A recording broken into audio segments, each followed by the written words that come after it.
as you put it, you're saying the important thing for you are these three principles.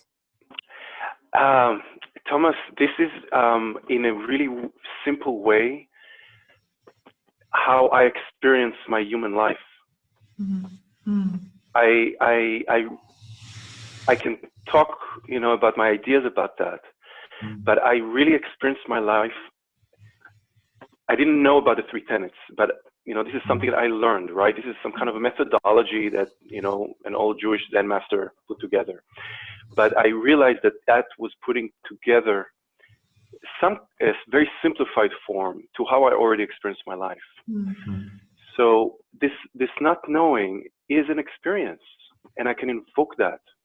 It doesn't need to be anything mystical or beyond. It's right here. Mm-hmm. I can check in with that. It's available. This is so it's in a way I'm not choosing to do that, and I'm thinking, oh, this is a nice methodology. I think I'm going to pick that up, and I think it's going to supplement my life in a nice way. And it gives me enough creativity and latitude to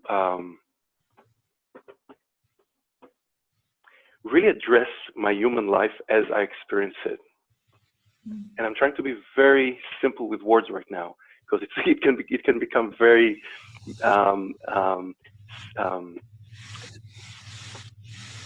word oriented very fast. I find that from this place of acknowledging not knowing and whatever action comes out of that, like I said, is usually creative, but it also comes with a sense of connection. And we kind of speak about Auschwitz, and we talk about it sounds like really heavy, right? It's like heavy work, man. It's actually really joyous too. Remember that what was the most difficult for me to experience in that place was joy. It's very easy to feel anger. I'm very versed with feeling aggressive and blameful. My human mind does that. I'm much less versed in holding the joys and the good. So something in me using these principles or living my life through these principles, there's creativity, there's some lightness often, and there's space for this other, and there's space for that.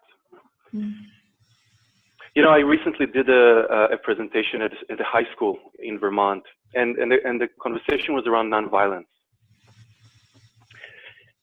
And as this meeting started to come closer, these two conversations started to come together for me. And I thought, what is sacred activism and what is nonviolence? So in my mind, those two started to come together. And it really comes back to me, to that first one, to that not knowing. When people ask me about nonviolence, I think of not knowing. Every moment of knowing where I think I know something, I know how things should be, I know who you are, I know what it means to be Austrian, I know what it means to be Austrian Jew, I know what it means to be an American.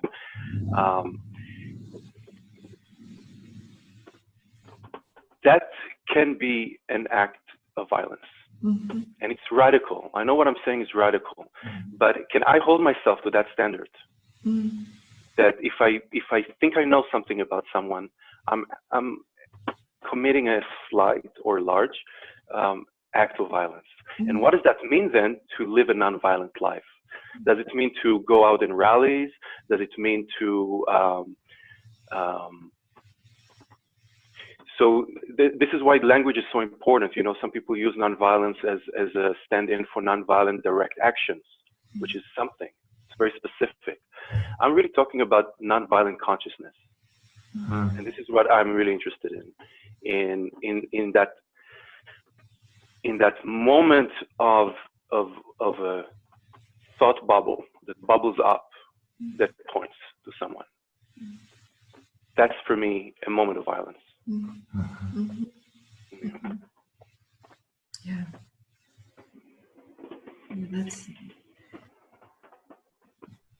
That's very, very profound, and it also, because we're all violent that way.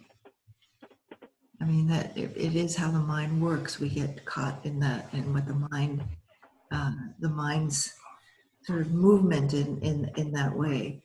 And in that split second, when looked at with depth and care and from a space of not knowing, that can open up into seeing how we participate in things that we consider real violence.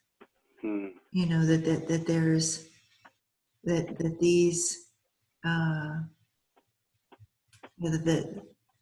the roots, that we all share the roots, let's put it that way.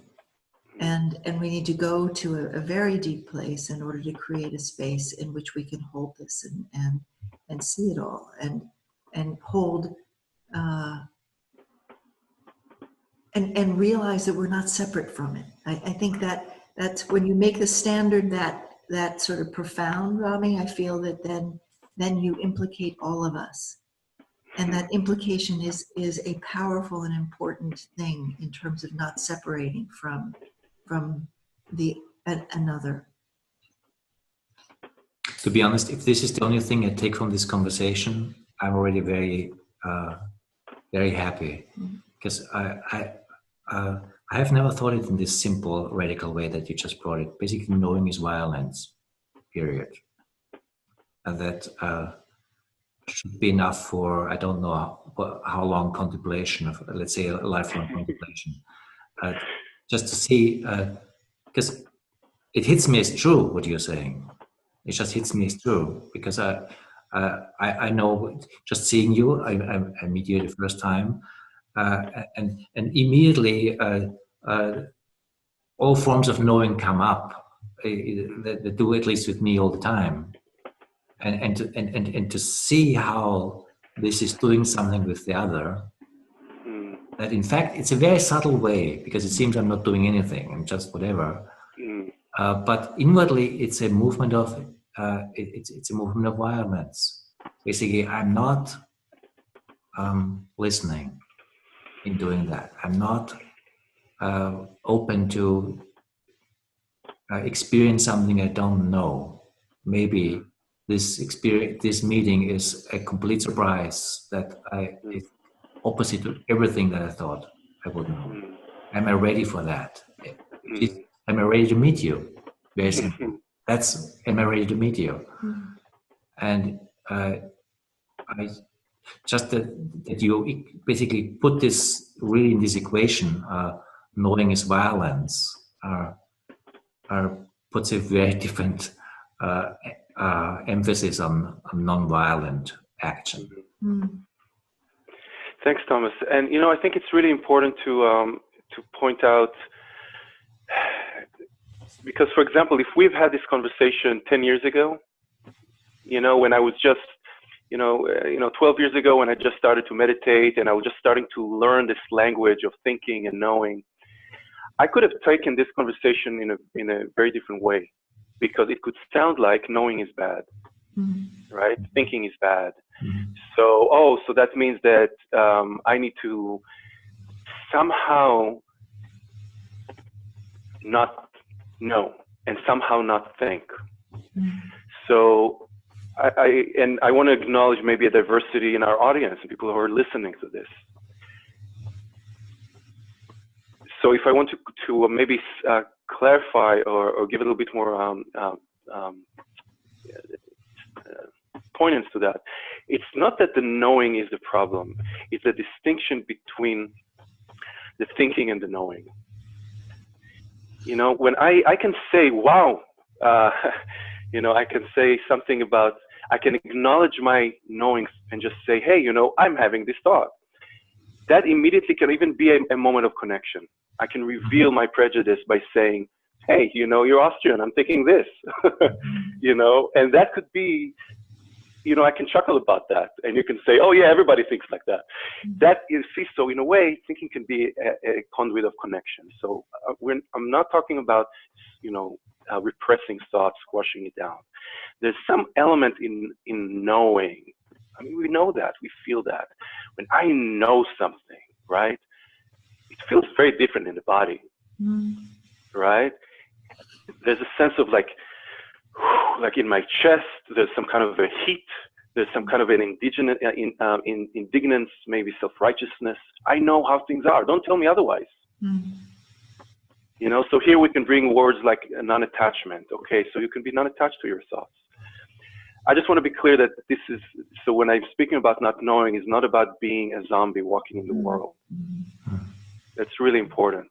Yeah. And I think when I started to practice, part of what brought me into Zen Buddhist practice was a lot of personal suffering. And it felt great not to need to feel that anymore. But it can only work so far. At some point, life asserts itself back, and all karma, all relationships, everything comes back. So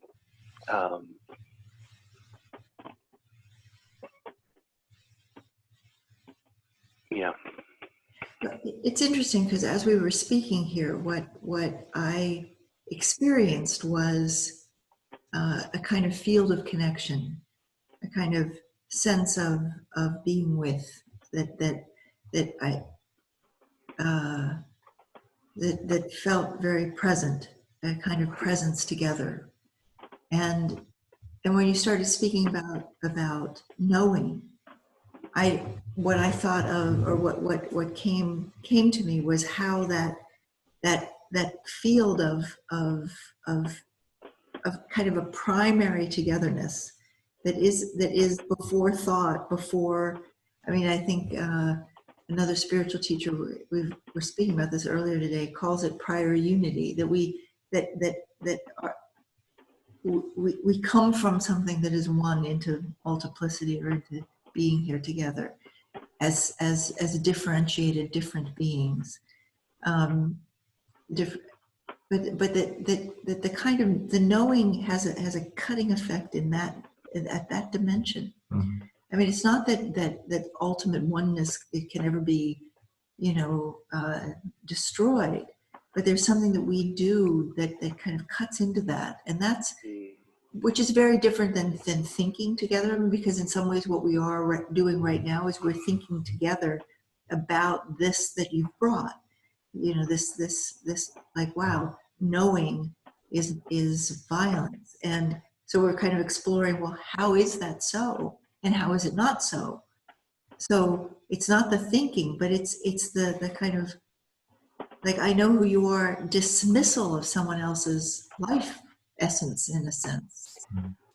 That is often involved in that. And you think, again, the first question that we were asked tonight was, what's the relationship between the inner and the outer, inner work and outer work? The implications of this are very profound. It's interesting that you're going there, because that was exactly what was on my mind. How where this conversation goes right now touches exactly this question about the inner and the outer, the way you were talking about violence and thought. And also it touches on the question about sacred activism, because what you were talking about is also honoring something in this relationship space that we are here together, however you want to describe it, but to honor something sacred in meeting, just without any kind of metaphysics, just something sacred in the fact that we are able to meet, and to honor this. That holds something that changes activism, that changes my concern for the world. It's not a running away from all the things that need to be addressed, that need taking action. But it changes my inner attitude, because I'm looking for something different. I'm looking for something different when I meet the other.